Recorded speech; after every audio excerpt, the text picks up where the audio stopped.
नमस्कार दोस्तों, 3 जनवरी 2026 America Venezuela पर मिलिट्री हमला करता है और वहां के प्रेसिडेंट निकोला मादुरो को रात को सोते समय उनकी वाइफ के साथ बेडरूम से उनको उठा लिया जाता है, यानी किडनैप कर लिया जाता है।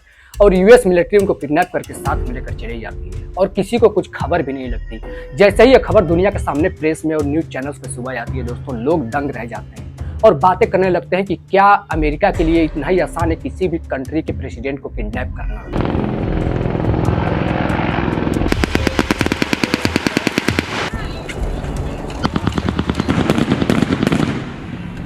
It's been over a week since the US captured Venezuela's President Nicolas Maduro.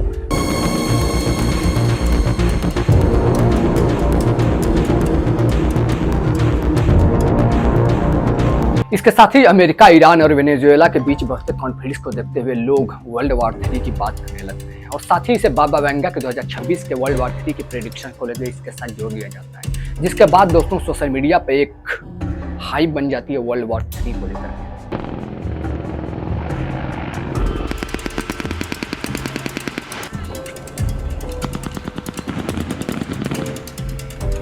और इसी कॉन्फ्लिक्ट के बीच अमेरिका में डूम्सडे प्लेन को देखा जाता है। ये वही प्लेन है दोस्तों जो न्यूक्लियर वॉर के समय इस्तेमाल किया गया था, जिसके बाद से लोग सोचने लगते हैं कि क्या सच में न्यूक्लियर वॉर होने वाला है वर्ल्ड वॉर 3 के तौर पे। लेकिन सवाल यहाँ पर ये उठता है दोस्तों कि क्या सच में अमेरिका कुछ बड़ा प्लान कर रहा है? क्या सच में दुनिया न्यूक्लियर वॉर की तरफ जा रही है? और अगर हाँ, तो क्या इसकी शुरुआत अमेरिका, ईरान और वेनेजुएला के कॉन्फ्लिक्ट के साथ हो चुका है? क्या है इसके पीछे की एग्जैक्ट वजह और क्या है इनसाइड स्टोरी? इन सारी चीजों को समझते हैं डिटेल्स में आगे इस वीडियो में।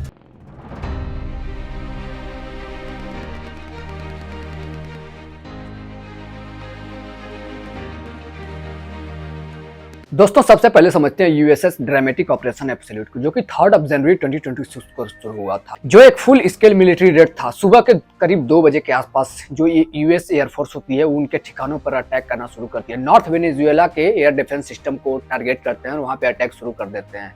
रिपोर्ट्स की माने दोस्तों तो 150 से ज्यादा एयरक्राफ्ट इस रेड में शामिल थे, जिसमें कि बॉम्बर्स, हेलीकॉप्टर्स और फाइटर जेट जैसे जेट्स शामिल थे इस रेड्स में। होता है दोस्तों कि जो कमांडो होते हैं, यूएस कमांडो, यूएस आर्मी की जो मिलिट्री होती है, वो धीरे धीरे आगे बढ़ते जाते हैं और जो मादुरो होते हैं उनके प्रेसिडेंट के हाउस तक पहुंच जाते हैं और उनको कैप्चर कर लेते हैं उनकी वाइफ के साथ रात के करीब 2 बजे के आसपास। बाद में दोस्तों खबरें निकल कर आती है कि ये जो हमला था यूएस आर्मी का, ये कोई अचानक से किया गया हमला नहीं था, बल्कि वेल प्लान्ड अटैक था। इसमें होता है दोस्तों कि इनको कैप्चर करने के लिए पूरे शहर की बिजली काट दी जाती है, वहाँ के इंटरनेट सेवा को बंद कर दिया जाता है, क्योंकि सारा अमेरिका कंट्रोल कर रहा होता है उस समय।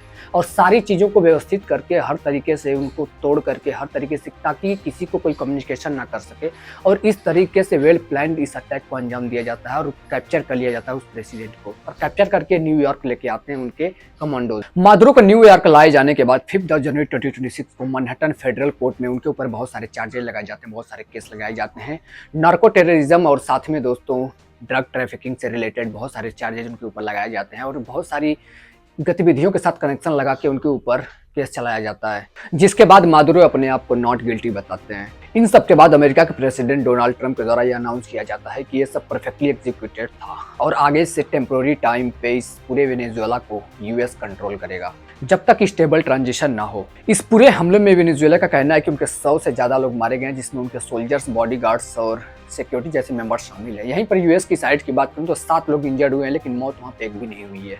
फिलहाल वेनेजुएला में इंटरिम प्रेसिडेंट के तौर पर डेल्सी रोड्रिगेज ने कमाल संभाला हुआ है रेजिस्टेंस की बात करते हुए। लेकिन यहाँ पर ट्रंप ने फिर से वार्न किया कि अगर कॉपरेट नहीं किया तो फिर से कोई ना कोई एक्शन लेंगे। लेकिन ये स्टोरी सिर्फ वेनेजुएला की पर्सनल नहीं है दोस्तों, ये कनेक्टेड है ईरान से, क्योंकि साल 2000 से ही ईरान और वेनेजुएला के बीच काफी अलायंस और कनेक्शंस रहा है और अच्छे कनेक्शंस रहे हैं ट्रेड और व्यापार को लेकर के, क्योंकि वेनेजुएला से ईरान को क्रूड ऑयल सप्लाई मिलता था और उसके बदले में ईरान वेनेजुएला को मिलिट्री सपोर्ट देता था किसी भी प्रॉब्लम में। क्योंकि दोस्तों वेनेजुएला से ईरान को मिले रिसोर्सेज के बदले ईरान ने उनको कॉम्पैक्ट ड्रोन और साथ में मिलिट्री सपोर्ट दिया।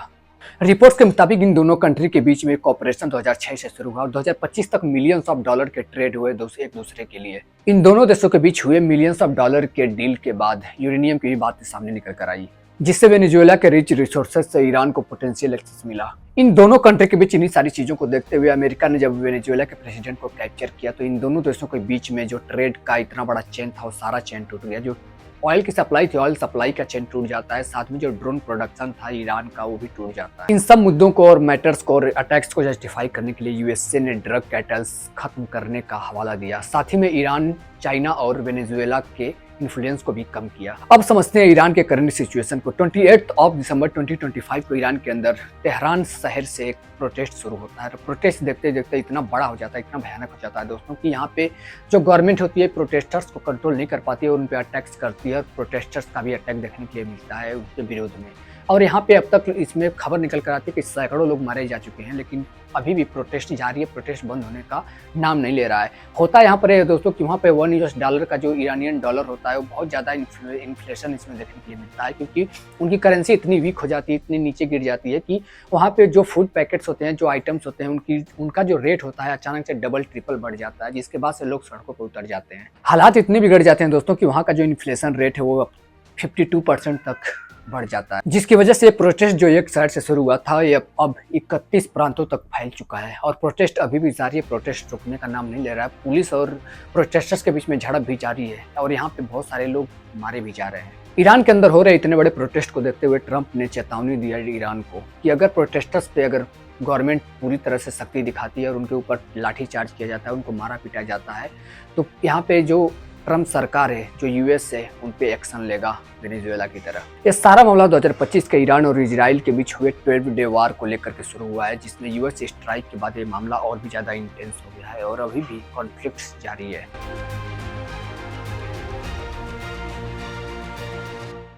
अब समझते हैं दोस्तों वर्ल्ड वॉर 3 को लेकर जो हाइप बनी हुई है सोशल मीडिया पर पूरी दुनिया में। वर्ल्ड वॉर 3 होने वाला है, वर्ल्ड वॉर 3 शुरू हो गया। आखिर इसकी एग्जैक्ट सच्चाई क्या है?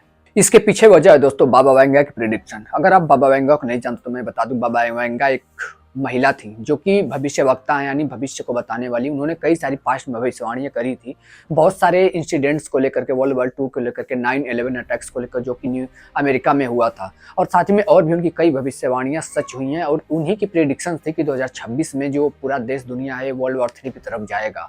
और उन्हीं प्रेडिक्शंस को इस जो कॉन्फ्लिक्ट, जब भी किसी देश के साथ कॉन्फ्लिक्ट होता है दोस्तों, तो इस तरह की खबरें निकल कर आने लगती है कि वर्ल्ड वॉर 3 होने वाला है।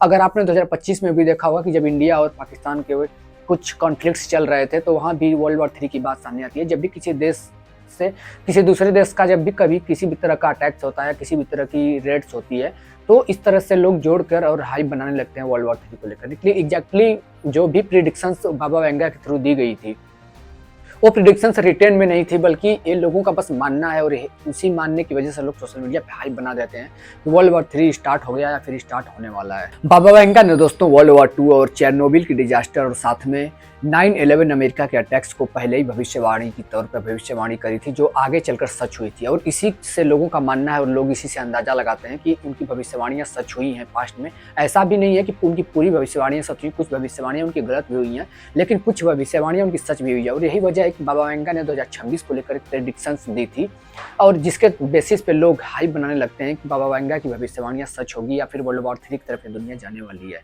लेकिन यहाँ पर सबसे बड़ी बात और गौर करने वाली बात है दोस्तों कि भविष्यवाणियां जो भी हम सुनने के लिए मिलती है, बाबा वेंगा का नाम जब भी आता है, उनकी कोई भी भविष्यवाणी लिखित तौर पे नहीं दर्शाई जाती है। लिखित तौर पे कुछ भी नहीं है, सिर्फ और सिर्फ लोग इसको कहानियां ज़्यादा, और इनकी जो सच्चाई है, सच्चाई कुछ होती है लेकिन कहानियां कुछ बढ़ा चढ़ा के लोग बताते हैं, और जिस वजह से हाइप बन जाती है इस तरह के समाज में। और यही सबसे बड़ी वजह है कि तब 2026 में अमेरिका ने वेनेजुएला पर अटैक किया, उनके प्रेसिडेंट को कैप्चर कर लिया। और ईरान के साथ भी कुछ कॉन्फ्लिक्ट चल रहे हैं, ईरान के अंदर भी बहुत सारे प्रोटेस्ट जारी हैं। और इन्हीं सब चीज़ों को जोड़कर मिलाकर बाबा वेंगा की प्रेडिक्शन से जोड़कर लोग वर्ल्ड वॉर 3 की बात करने लगते हैं, हाइप ज़्यादा बना देते हैं, लेकिन एग्जैक्टली ऐसा कुछ भी नहीं है।